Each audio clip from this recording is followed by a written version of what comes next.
Have you ever looked around and wondered, who's really going to be there for me as I get older? It's a thought that tends to sneak up on us, often quietly. When we're younger, the answer always feels obvious.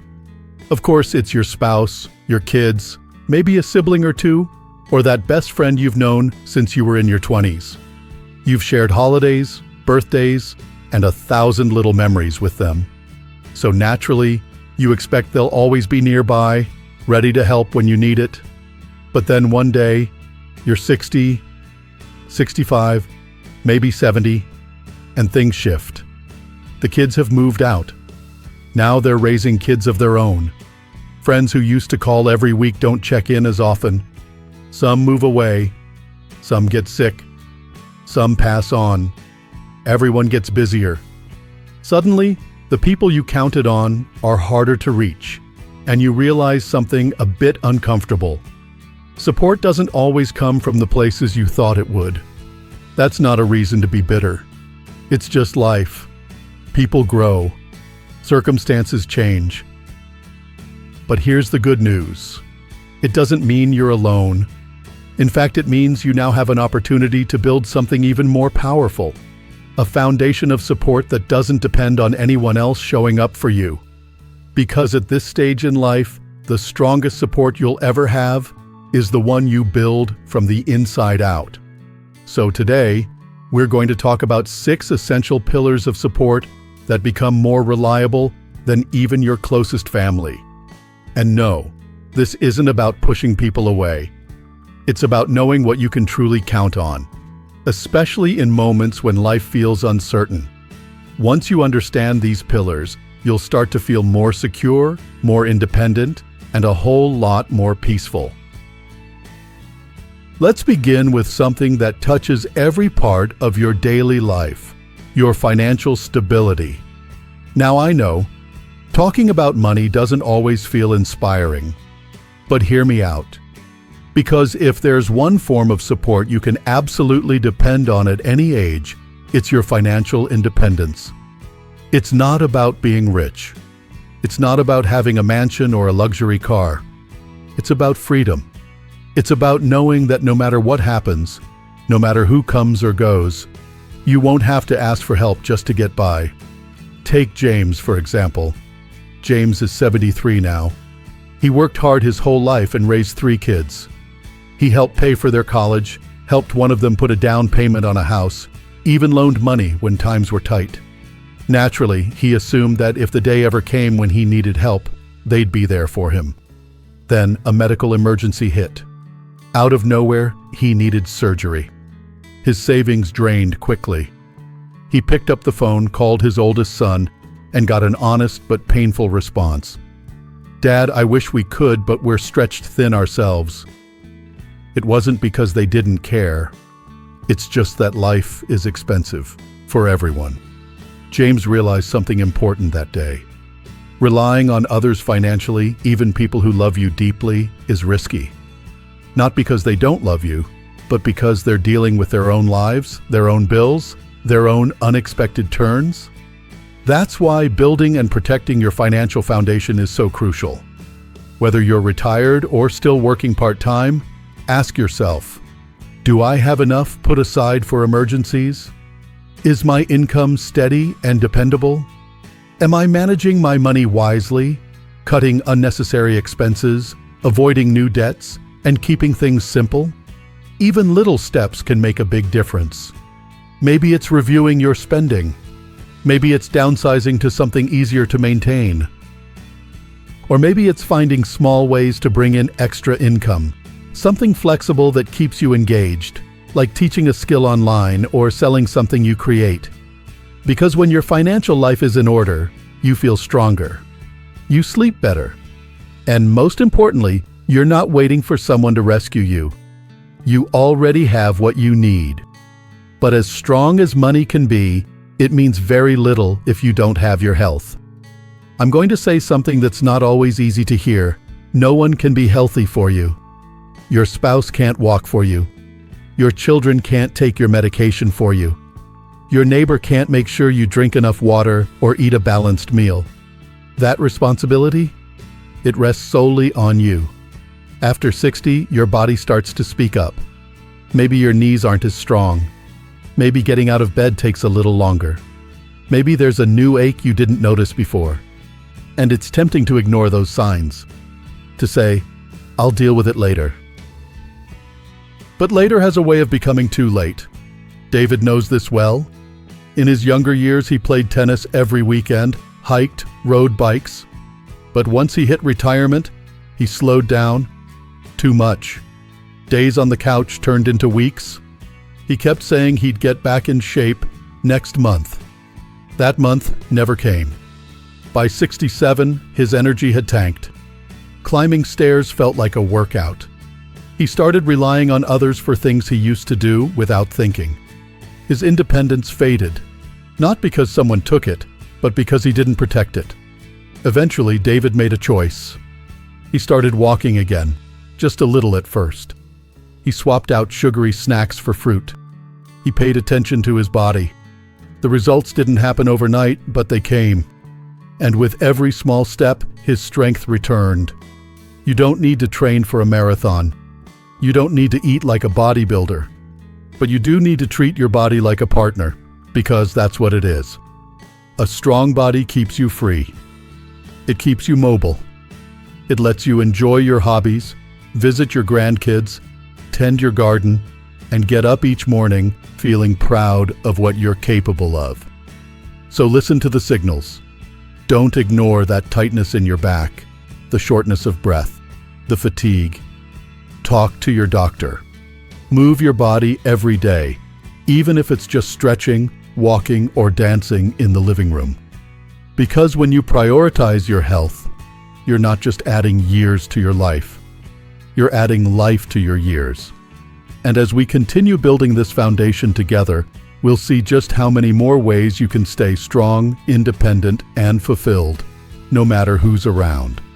And speaking of fulfillment, there's something else just as essential as money or health, though it's often overlooked: your connection to others. Not just family, but a real, living, breathing social circle that lifts you up. It happens quietly for many people. One day, you're meeting friends for lunch, going to events, chatting with neighbors.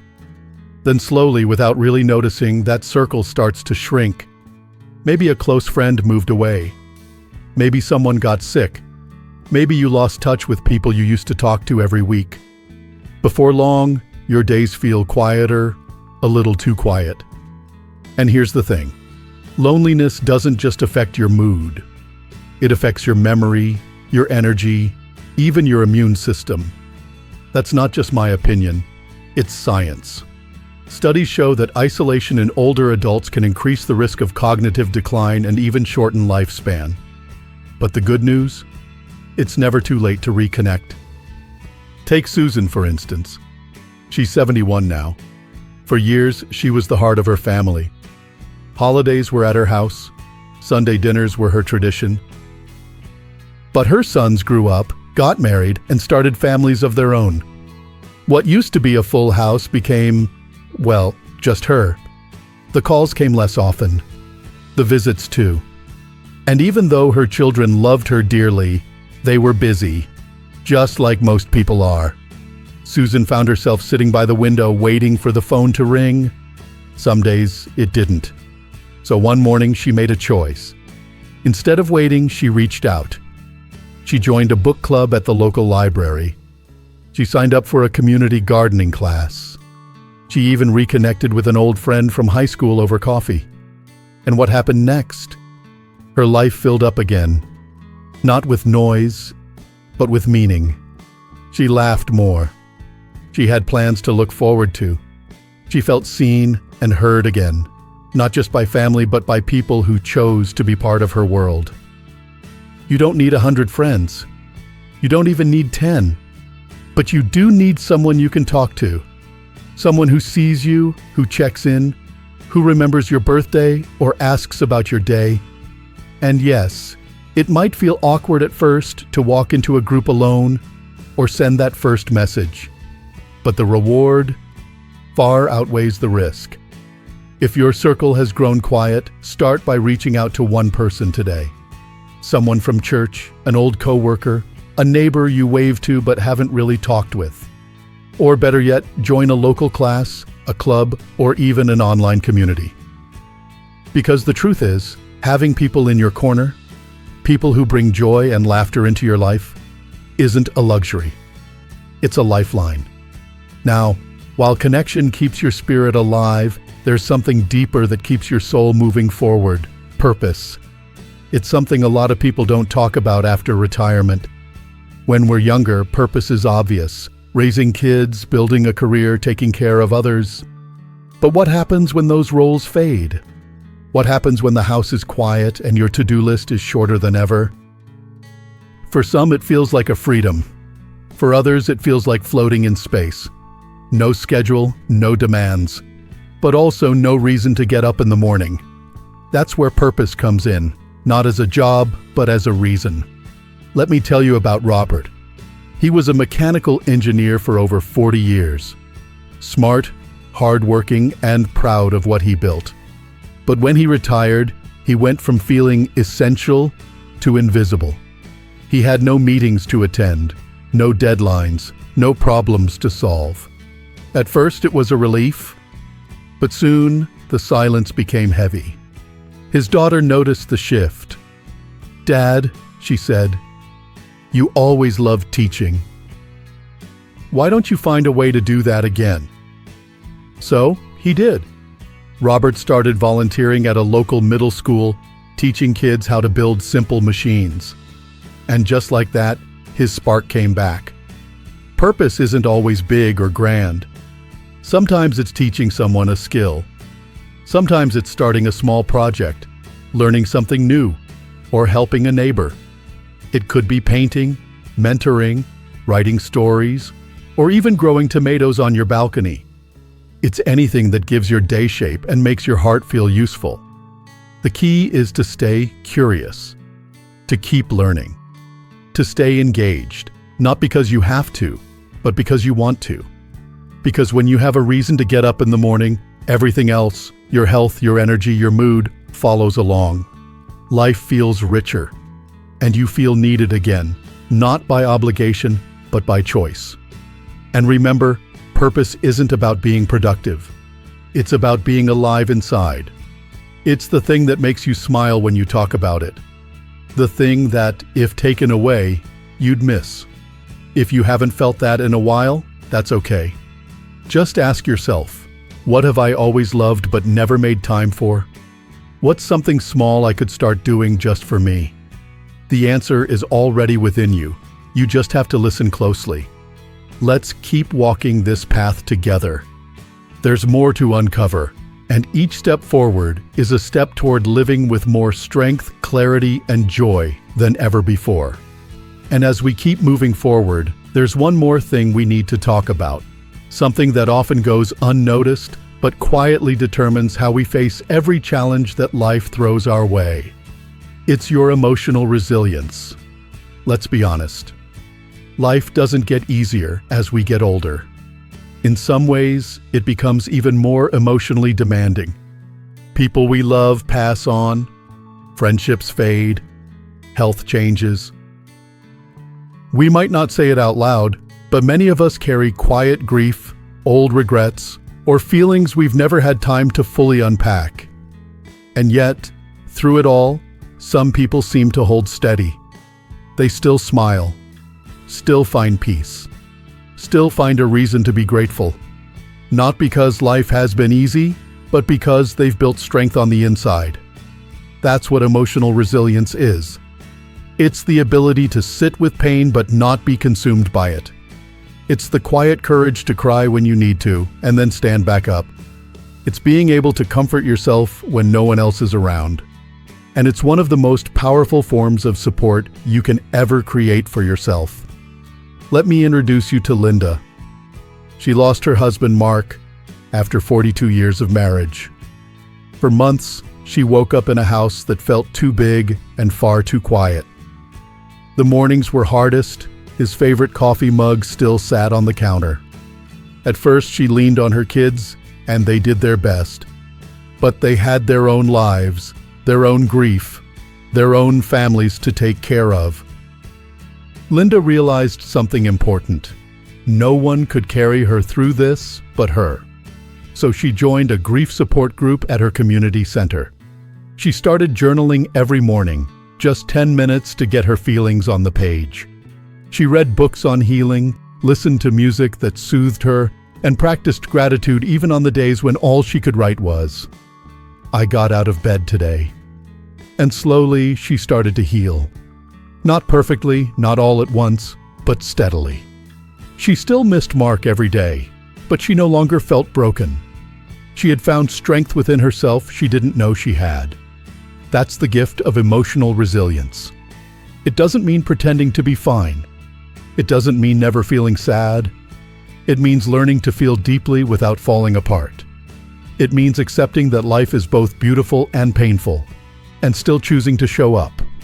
If you're carrying something heavy right now, know this: you don't need to carry it alone, but you also don't need to wait for someone else to fix it. You have more strength than you think, and it grows every time you speak kindly to yourself, every time you allow yourself to feel, and every time you remind yourself that your story isn't over yet. Whether it's prayer, meditation, therapy, support groups, or just long walks in nature, find what helps you process the emotions inside. Because when you feel stronger emotionally, the rest of life feels a little more manageable. You don't panic when things change. You don't crumble when someone disappoints you. You breathe. You regroup. And you keep going. And that brings us to the final pillar, one that ties all the others together, one that might just be the most powerful of them all, your ability to adapt. If there's one truth you learn after 60, it's this: nothing stays the same. People change. Circumstances shift. Bodies age. Traditions evolve. And if we try to hold on too tightly to how things used to be, we can end up missing the beauty of how things are now. Change is uncomfortable. Sometimes it's painful, but it's also part of being alive. And the people who thrive in their later years aren't the ones who have perfect lives or never face hardship. They're the ones who learn how to pivot. They're flexible, curious, willing to try new things, meet new people, learn new skills. John is a perfect example of this. At 77, he had lost many of the close friends he once spent time with. Weekly coffee dates turned into occasional phone calls. He felt isolated. And for a while, he believed that was just how aging worked. Your world got smaller, and there wasn't much you could do. But one afternoon, his granddaughter showed him how to use video calling. Then, she helped him join an online group that discussed history, something he'd always loved. At first, he was hesitant. "I'm too old for this tech stuff," he said. But he gave it a try, and it changed everything. Suddenly, John was making new friends from different cities. They met virtually once a week, laughed, debated, and shared stories. He found joy again, not in going back to what he had, but in embracing something new. That's what adapting means. It's not just about accepting change, it's about meeting it halfway. Whether it's moving to a smaller home, learning a new way to cook, changing your routine, or adjusting your mindset, it all matters. The more flexible you are, the less afraid you feel. And the less afraid you are, the more life opens up to you. So if something in your life isn't working anymore, whether it's a habit, a routine, a relationship, or even an outdated belief, be willing to release it. You're not losing something. You're making room for something better. Because here's the truth, the strongest people in this world are not the ones who never fall. They're the ones who keep finding new ways to rise. And that, dear friend, is the heart of all 6 pillars. It's not about building walls. It's about building strength from the inside out. Strength that stays with you no matter who comes and goes. No matter what life brings. You have that power. You've had it all along. So here we are, at the place where it all comes together. If you've made it this far, take a moment and truly recognize what that says about you. It means you're someone who's not just drifting through life. You're someone who is actively choosing to build a stronger, wiser, more secure future for yourself, by yourself. And that is something to be proud of. Let's take a breath and look at what you've just explored. You now understand that while family is precious, they aren't always able to be your rock. Not because they don't care, but because they're human too, living their own complicated, fast-paced lives. That's why these 6 pillars aren't just helpful, they're essential. They're what holds you steady when the world around you feels uncertain. Your financial stability means you'll never have to choose between dignity and survival. Whether it's having enough saved or learning to live smartly, you've seen how money, when managed well, becomes peace of mind. Your physical health gives you the freedom to move, to enjoy, to live on your terms. Every stretch, every step, every smart meal choice is an investment in your independence, not someday, but now. Your social circle is more than just company. It's connection. The laughter, the stories, the small check-ins that remind you, you still matter. You still belong. And there are people who see you. Your sense of purpose keeps your heart beating for something beyond routine. Whether it's learning, creating, helping, or dreaming, it reminds you that life isn't something you've already lived. It's something you're still living. Your emotional resilience is the quiet strength no one sees, but you always feel. It's the voice that says, "Yes, this is hard, but I've made it through worse, and I'll keep going." And finally, your ability to adapt ensures that no matter what changes, where you live, how you spend your days, who surrounds you, you will always find your footing again. These 6 pillars aren't just theories. They're choices. Simple daily choices that build a life that feels grounded, meaningful, and free. They remind you that support doesn't always come wrapped in hugs or phone calls. It comes from the habits you practice and the mindset you choose. And that's the best part. They're all within your control. No waiting. No begging. No wondering if someone will show up. Because when you build your life on this kind of foundation, you become the person who shows up for yourself. Steady, capable, unshakable. If you're thinking, "But I haven't done this yet," or "I've let some of these things slip," let me gently say, so have we all. There's no shame in starting over. Whether you're 60 or 85, every day is a new chance to build a stronger you. One step at a time. Maybe today you take a walk, or check your budget, or send a message to an old friend. Maybe you write down something you're grateful for. Maybe you try something new, even if it feels unfamiliar. That's all it takes. Small choices, quiet courage, and a willingness to keep growing. If this message spoke to you, I'd love to hear from you. Leave a comment below and share one thing that stood out to you, or one thing you plan to do differently. Your words might inspire someone else reading them right now. And if you haven't already, please take a moment to like this video and subscribe to the channel. It helps more than you know, and it lets us keep bringing you thoughtful, supportive content just like this. Remember, you are not alone. You are not past your prime. You are not invisible. You are needed. You are wise. You are strong. And you are still building a life worth living. One pillar at a time. Here's to living your best life at any age. Thank you for being here. We'll see you in the next video.